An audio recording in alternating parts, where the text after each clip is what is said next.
BNP নেতা শেখ রবিউল আলমকে যখন আমাদের প্রধানমন্ত্রী তারেক রহমান তার হাতে সড়ক পরিবহন মন্ত্রণালয়, রেলপথ মন্ত্রণালয় এবং সেতু মন্ত্রণালয়ের মতন গুরুত্বপূর্ণ তিনটি মন্ত্রণালয়ের চাবি তুলে দিলেন, এমন কোনো মানুষ ছিলেন না বা নেই যারা বিস্মিত হননি, অবাক হননি।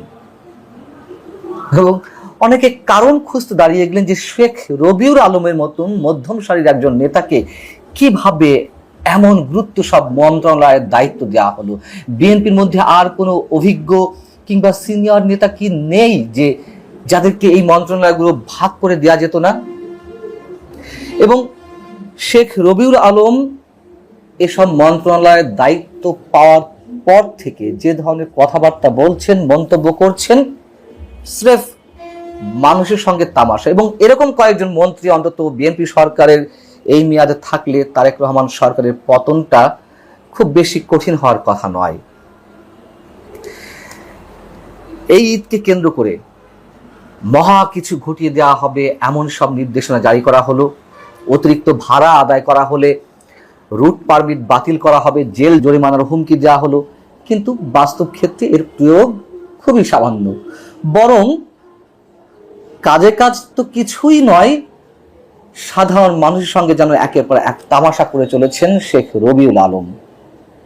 একের পর এক চটকদার বক্তব্য দিচ্ছেন, মানুষের কাটা ঘায়ে নুনের ছিটা দিচ্ছেন।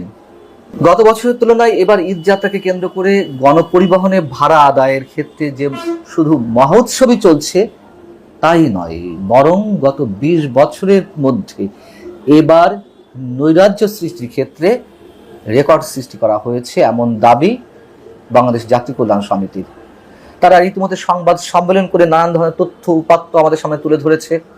যেমন ঢাকা থেকে পাবনা এবং নাটোরগামী 500 টাকার নিয়মিত ভাড়া নেওয়া হচ্ছে 1200 টাকা।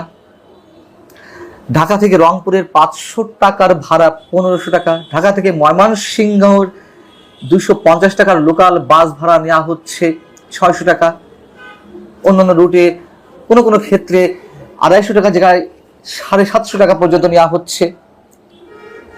তো এই যে নৈরাজ্যকর নানান ধরনের তথ্য উপাত্ত পরিসংখ্যান, এই সব কিছুকে ছাপিয়ে এখন সাধারণ মানুষের আলোচনার কেন্দ্রবিন্দুতে উঠে এসেছে সড়ক মন্ত্রী, রেলপথ মন্ত্রী এবং সেতু মন্ত্রী শেখ রবিউল আলমের উদ্ভট বিতর্কিত নানান ধরনের মন্তব্য। মানুষ রীতিমতো ত্যক্ত বিরক্ত এই মন্ত্রীর কথাবার্তায়।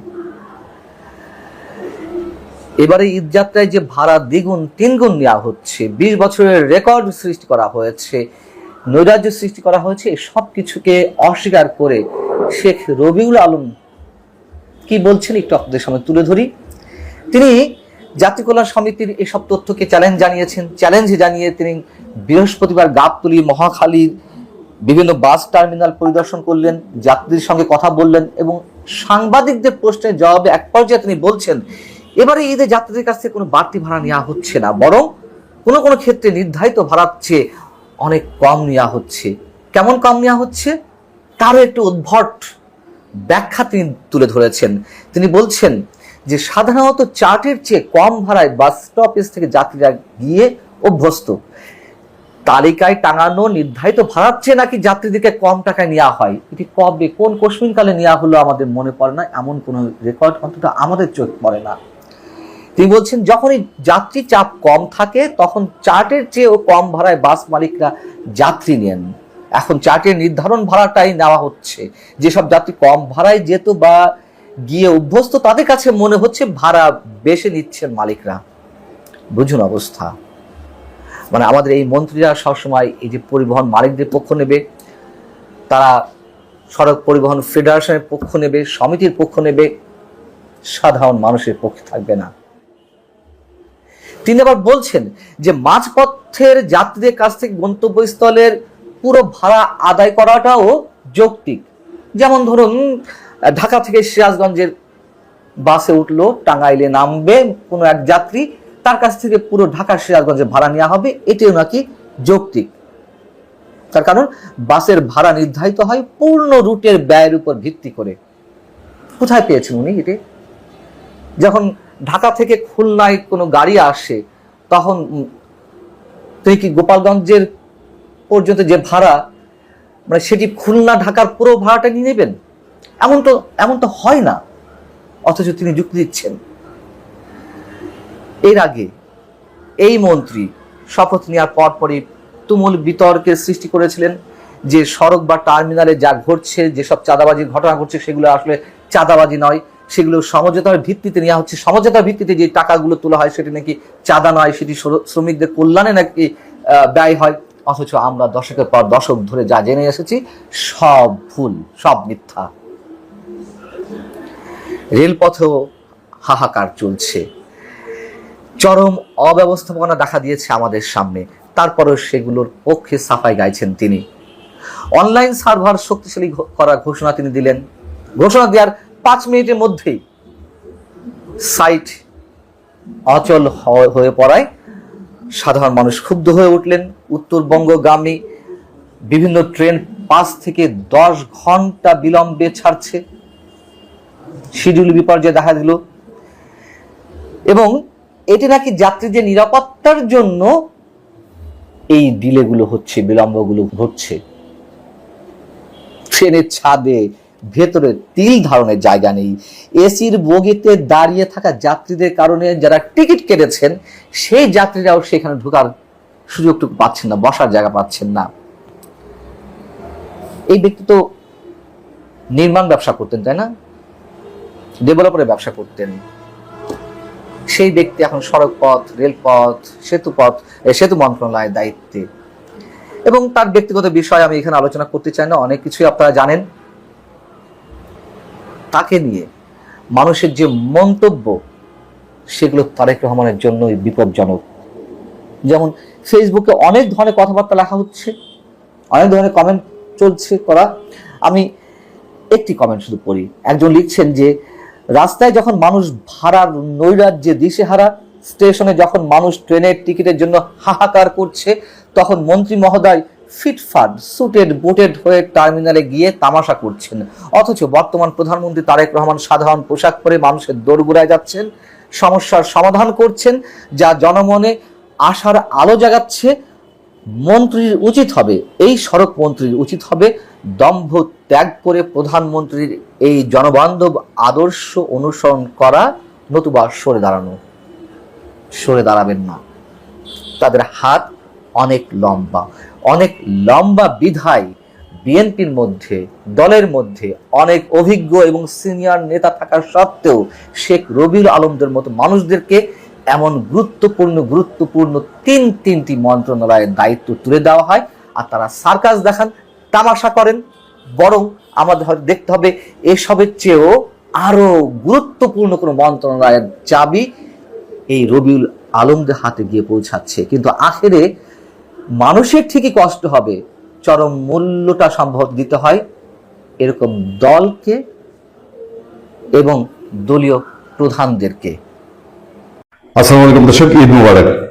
যে বিষয়টা নিয়ে আজ আলাপ করব সেই বিষয়টা এর মধ্যে আপনারা অনেকে শুনে ফেলেছেন, কিন্তু আমাদের ভিউ, আমাদের অবস্থান বলতে আমি বোঝাচ্ছি 2018 সাল থেকে আমাদের সোশ্যাল মিডিয়া যাত্রা। 2018 সালে প্রথম পূর্ণিয়ার খোঁজ ইউটিউব চ্যানেল, যেটি এখনো ইউটিউবে খুঁজে পাওয়া যায়, আমাদের সেটার উপরে নিয়ন্ত্রণ নেই, সেই ইউটিউব চ্যানেল, এবং আমাদের পূর্ণিয়ার খোঁজ, পূর্ণিয়ার খবরের ঘর ফেসবুক পেজ, এগুলোতে আমরা যেই রাজনৈতিক অবস্থানে ছিলাম, রাজনৈতিক অন্যায় বলতে যা বোঝায়, রাজনৈতিক ভুল সিদ্ধান্ত বলতে যা বোঝায়, সেগুলো নিয়ে আমরা যতটা স্পষ্ট সবসময় কথা বলেছিলাম, সেই কথার দায়িত্ব অনুযায়ী, সেই কথার ধারাবাহিকতায় আজকের এই আলোচনা। আপনারা সবাই জেনেছেন আমাদের সাংবাদিকদের সঙ্গে, আমরা বিএনপিতে যারা কাজ করি তাদের সঙ্গে, বিএনপি মহাসচিব মির্জা ফখরুল ইসলাম আলমগীর ঈদের আগে প্রায় সময় তিনি এটা করেন। তিনি একটা খোলামেলা একান্ত তার নিজস্ব ব্যক্তিগত আলাপচারিতা বসেছিলেন, এবং সেই আলাপচারিতা সূত্র ধরে একটা মাত্র পত্রিকা আমি দেখেছি হেডলাইন করেছে, সে পত্রিকা হচ্ছে আমার দেশ। আমি সবসময় বলি আমার দেশের তার নিজস্ব স্ট্র্যাটেজি, অবস্থান। আওয়ামী লীগ দিয়ে এক সময় নির্যাতিত হয়েছে, ফলে আওয়ামী লীগের বিরুদ্ধে তার স্পষ্ট অবস্থান। সেই জায়গা থেকে হেডলাইন করেছিল বিএনপি মহাসচিব মির্জা ফখরুল ইসলাম আলমগীর। তিনি বলেছেন যে আওয়ামী লীগ নিষিদ্ধ আছে, নিষিদ্ধ থাকবে, অন্যান্য রাজনীতি করছে, অন্যান্যদের রাজনীতি, অন্যান্য কার্যক্রম কার্যক্রম চালাতে পারবে। অন্য কোনো পত্রিকা সেই অর্থে ঠিক এই জিনিসটিকে পিক করেনি, কিন্তু কথার কারণ হচ্ছে কথার ধরনে তার একটা ভিন্ন বিষয় ছিল। এটা কি সরকারি সিদ্ধান্ত, এটা কি দলীয় সিদ্ধান্ত, এটা কি তারেক রহমানের সিদ্ধান্ত, সেই ব্যাপারটা তার বলার ঢঙে ঠিক পরিষ্কার হচ্ছিল না যে ঠিক কতদিন ধরে, কতদিনের জন্য আওয়ামী লীগ নিষিদ্ধ থাকবে। মির্জা ফখরুল ইসলাম আলমগীর বেশ অন্য কিছু বিষয়ে কথা বলেছেন। আমরা পরে তার যে ভিডিও সাক্ষাৎকার সেটা থেকেও একাধিকবার চেক করেছি। হ্যাঁ, তিনি কথাটা বলেছেন, এইভাবে বলেছেন যে আওয়ামী লীগ তো নিষিদ্ধ থাকবে। আওয়ামী লীগকে জনগণ প্রত্যাখ্যান করেছে, আওয়ামী লীগ জনগণ দ্বারা প্রত্যাখ্যিত, তারা কিছু কিছু কাজ করার চেষ্টা করবে, এটাই স্বাভাবিক, বাট তেমন কিছু হচ্ছে না, এটাও সত্য, এটা নিয়েও বিতর্ক করার কিছু নাই। আওয়ামী লীগ এখন পর্যন্ত মাঠে আলোড়ন তোলার মতন তার কোনো অবস্থান তৈরি হয়নি। কিন্তু প্রথম কথা হচ্ছে, আমরা সরকারের সিদ্ধান্ত সম্পর্কে এখনই জানতে পারছি কিনা। হ্যাঁ, বিএনপির মধ্যে একটা রাগ, ক্ষোভ, জিদ, ঘৃণা রয়ে গেছে। সেই ঘৃণার বলে আওয়ামী লীগ নিষিদ্ধ থাকলে তার জন্য কতটা সুবিধা, রাজনৈতিক দূরদর্শিতার দিক থেকে চিন্তা করলে সেই আলাপ নিশ্চয়ই আসতেই পারে। বিএনপি ক্ষমতায় আসার আগে ভোটের সময় আওয়ামী লীগের ভোট চেয়েছে, আওয়ামী লীগের মানুষজনকে নিবারণ করে দেওয়ার, তাদেরকে যে একেবারে সব মানে আমৃত্যু জেল খাটার মতন একটা অবস্থা তৈরি হয়েছিল, সেটা থেকে কিঞ্চিত কিছু অংশে তারা মুক্তি দিচ্ছে। আওয়ামী লীগের লোকজন জামিন পাচ্ছে, যদিও আওয়ামী লীগের টপ লেভেলের অনেক নেতাই আছে যারা মিথ্যা মামলায় জেলে আছে, বা যে কারণে অপরাধী, সেই অপরাধে না হয়ে তাকে অন্য অপরাধে সোজা সাপটায় হত্যা মামলায় অনেককে জেলে বছরের পর বছর এখন আটকে রাখা হচ্ছে। বিএনপি ঠিক এই জায়গাটায় এখন পর্যন্ত তার অবস্থান ক্লিয়ার করেনি। ফলে সেই যে বিএনপি তারেক রহমানের অবস্থান, যেটা বলেছিলেন, তারা কোনো নিষিদ্ধ রাজনীতিতে তারা বিশ্বাস করেন না, এই বিষয়টা আস্তে আস্তে প্রশ্ন ওঠা শুরু করেছে। তিনি কি তখন শুধু ইলেকশনের জন্য বলেছেন? তিনি কি শুধু জাস্ট একটা বিশ্ববাসীকে বোঝানোর জন্য, বা ইলেকশনের আগে যে একটা সাধু সাধু ভাব নিতে হয় সেই জন্য বলেছেন? এই প্রশ্নগুলো ওঠা শুরু করেছে। এবং একই সঙ্গে আমরা এই আলোচনায় যেতে চাই যে আওয়ামী লীগকে বিএনপি যদি এখন দীর্ঘ সময় তারা নিষিদ্ধ রাখতে চায় তাহলে কি হবে। আমি এই কথা এখন আবারও বলি, বিএনপি এর আগেও আলোচনা আমি বেশ কয়েকবার বলেছি, আওয়ামী লীগকে এখন চট করেই বিএনপি নিষেধাজ্ঞা প্রত্যাহার করে নিবে না, তার সেই অবস্থা নাই, সেই পরিস্থিতিও নাই।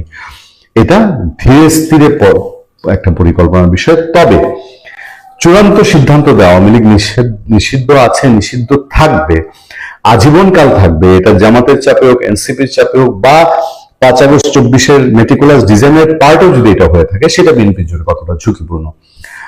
আওয়ামী লীগ যদি পুরোপুরি শিওর হয়ে যায় যে বিএনপি সরকার তাকে নিষিদ্ধ রাখবে, যেটা আওয়ামী লীগের অনেক নেতা কর্মী এখন বলছেন, সোশ্যাল মিডিয়া আলাপ আছে যে বুঝো বিএনপিকে তোমরা কি বিশ্বাস করবে কিনা, বা বিএনপির রূপটা তোমরা আসল সত্যটা কি এখন দেখতে পাচ্ছ কিনা। বিশেষ করে মির্জা ফখরুল ইসলাম আলমগীর যখন বললেন যে আওয়ামী লীগ নিষিদ্ধ আছে, নিষিদ্ধ থাকবে, এই আলাপ করছে। বাট আওয়ামী লীগকে লং টাইম নিষিদ্ধ রাখলে বিএনপিকে আওয়ামী লীগের মতো একটা তার সমশক্তি, এটা তো জামাতের শক্তি না, এনসিপির শক্তি না, বিএনপির প্রায় প্যারালাল এই শক্তি যখন ক্লিয়ার হবে, তাকে বিএনপি নিষিদ্ধই রাখবে আজীবনকাল। এই শক্তি কি চুপ করে থাকবে? এবং এই শক্তি যদি চুপ করে না থাকে, এই শক্তি যদি নাড়াচাড়া শুরু করে, আওয়ামী লীগের নাড়াচাড়ার ধরন সম্পর্কে আমাদের বহু ধারণা আছে, আমরা জানি। বাংলাদেশে বিরোধী অবস্থায় থাকলে, বাংলাদেশে যদি গুপ্ত অবস্থায় চলে যেতে হয়, বাংলাদেশে যদি দেয়ালে পিঠ থেকে যায়, তাহলে রাজনৈতিক দলগুলো কি করে সেটা আমাদের জানা আছে। আওয়ামী লীগ এমন কোন সংগঠন না, বিএনপি 5 বছর দেশ চালালে পরেই আওয়ামী লীগ ভ্যানিশ হয়ে যাবে, সেটা হওয়ার কোনো কারণ নেই। আওয়ামী লীগ খুব দ্রুত সময়ে তাকে বোঝানোর মতো তার সেই সাংগঠনিক অবস্থাটা এবং সেই জনসমর্থন রয়েছে। ফলে BNP long time Awami League নিষিদ্ধ থাকবে এরকম যদি কোনো সিদ্ধান্ত প্রকাশ করে দেয়, সেটা বিএনপির জন্য হবে সাংঘাতিক রকম ঝুঁকিপূর্ণ একটা সিদ্ধান্ত। সেই ক্ষেত্রে জামাত এবং এনসিপি যেরকম তককে তককে আছে, খাইলেই গিলিব বিএনপিকে, সেই খাইলেও গিলিব বিএনপি মুডের মধ্যে সে আওয়ামী লীগের বিপক্ষে বিএনপিকে ব্যবহার করতে পারলেও আওয়ামী লীগ একটা অস্বস্তিকর পরিস্থিতি দেশে তৈরি করলে, বা তার নিষিদ্ধ অবস্থায় সে যদি নাড়াচাড়া তৈরি করে, তাহলে তারেক রহমানের যে কাঙ্ক্ষিত রাষ্ট্ররূপ, বা তারেক রহমান এখন রাষ্ট্রীয় সিদ্ধান্তের ক্ষেত্রে যেই কিছুটা হলেও আগের চেয়ে অনেক ম্যাচুরিটির পরিচয় দিচ্ছেন, তিনি কোনো হিংসা বিদ্বেষের রাজনীতি করছেন না, হিংসা বিদ্বেষের কথা বলছেন না, অন্তত তিনি রাষ্ট্র পরিচালনায় খুব গভীর রকম বাংলাদেশের নজর কাড়ার মতো শ্রম দেওয়া শুরু করেছেন। সেই ক্ষেত্রগুলো কতটা ডিস্টার্ব হবে, বিঘ্নিত হবে, বিএনপির মাথায় কি এটা আছে?